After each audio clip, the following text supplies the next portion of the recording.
People need to stop blaming whole foods for the obesity epidemic and all the diseases we have. Hey, everybody, I thought I would chat with you guys and gals a little bit about this today.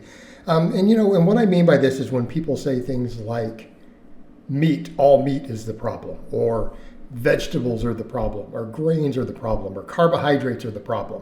All right, this is a completely asinine take. Every one of those takes is not based upon the evidence. It's not based upon what we see in the lab. It's not based on what we see on population studies. So we need to be clear on that. And I'm not saying some foods that are whole foods are not slightly problematic, okay, because they can be in certain cases, particularly really fatty meats. But even then, what have we fed the animal to make it really fat? Okay, that's a problem. And even your grass-fed animals are still not what people think of as they didn't go roam out you're thinking of completely grass-fed their whole life. And, in an open field where they stayed lean and weren't overfed. So again, we tend to overfeed even food animals to get them up to weight. Otherwise, they would be prohibitively expensive. So what do we mean? What's the issue? The issue here is refined foods. Okay, tons of extra fat in our foods, whether it's refined fats added, refined sugars added to foods, or really eaten at all. Because people say, well, I don't eat that much refined sugar. Then you look at the amount they eat, and it's ludicrous. I don't eat that much saturated fat. Then you look at their diet, and it's ludicrous. Okay. So again, I would say to someone, if you add butter to your food, don't tell me you don't eat a lot of saturated fat. Okay. If you're eating sweetened foods that have anything but artificial sweeteners to any significant degree, you're probably eating a ton of refined sugars. Okay, but these are the things that are causing the problems. This is why we have an obesity issue. This is why we have health issues. Because one, the calorie density, the hyperpalatability. Keep in mind the saturated fat causes insulin resistance. This is well documented in the lab. So then you're going to overeat more of the sugar and more of the junk and everything else. Because again, you're going to have issues with insulin response. It's going to make you hungry. And people need to be clear on that. Saturated fat absolutely is linked to insulin resistance in vitro, right there in humans, in direct studies. Okay. And then refined fructose does also, just at a slightly lesser degree. But the two together, that's really where these issues come from. Or we're adding lots of refined sugars with lots of then vegetable oils in similar foods. Again, the same thing. Hyperpalatability, extreme caloric density, and then you need fat calories. Because without fat calories, we don't really gain fat. Again, a point people miss. There's problems with refined sugar, but it doesn't directly store as fat. It indirectly contributes to more fat storage downstream in terms of energy output, appetite, all of those things. So these are really your problems. So when I say whole foods are not the problem, they really aren't. In other words, even if we're going to talk saturated fats, the saturated fat in dairy seems to be relatively neutral. I'm not saying it's amazing for health, because it doesn't do beneficial things always, right? Like some polyunsaturated fats that literally reduce inflammation, improve insulin sensitivity, but it doesn't create problems. But we also have the benefit of all the other beneficial stuff in milk. Okay, whole milk or whole fat yogurt doesn't seem to cause health issues in studies at all. It doesn't even seem to elevate LDL cholesterol like other saturated fats. But butter does. When you study butter in the lab, people say, well, it's the same thing. The butter's just, but it's not the same thing.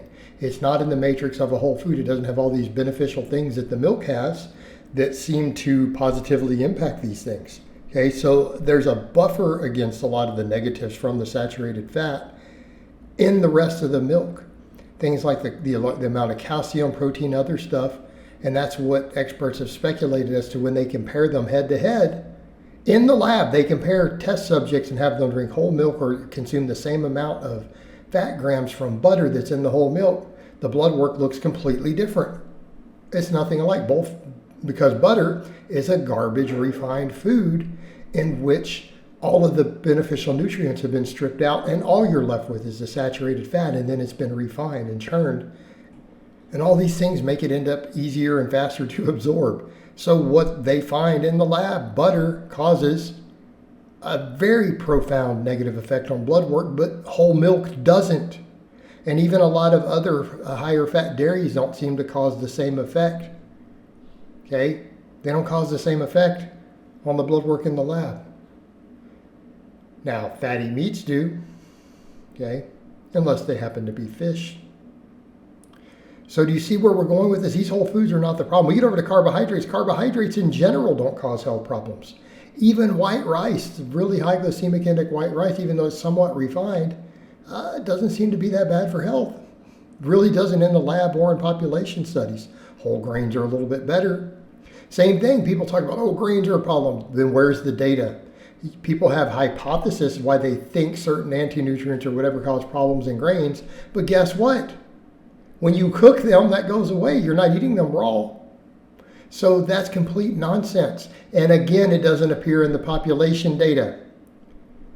You know, what shows a problem in the population data or in the studies is when you take white flour and then mix it with sugar and oils, and you create things full of all these refined sugars and fats.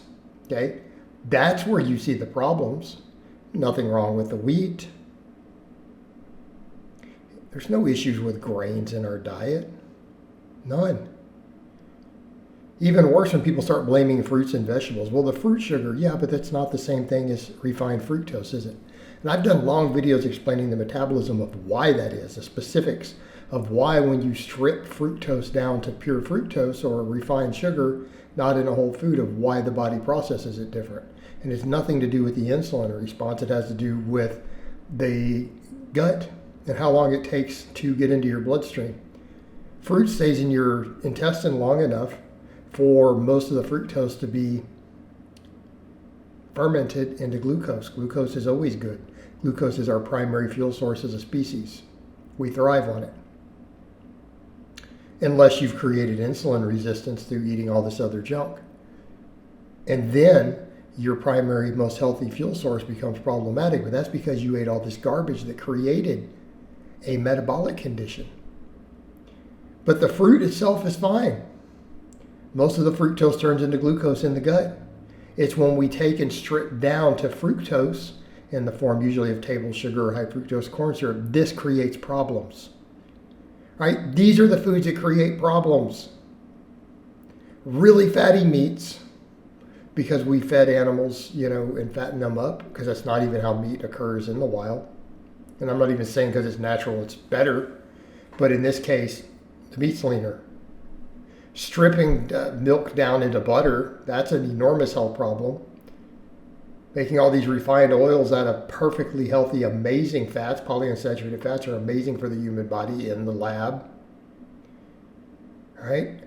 Stripping foods down to refined sugars where we've taken all the fiber out, all the nutrients, and now we're left with this fructose that hits the bloodstream as fructose, not as glucose that's been fermented in the gut. This is why we have problems. It's not the whole foods. All right, guys, well, that's really all I have to say on that today. I hope it's been informative, and I'll talk to you guys and gals next time.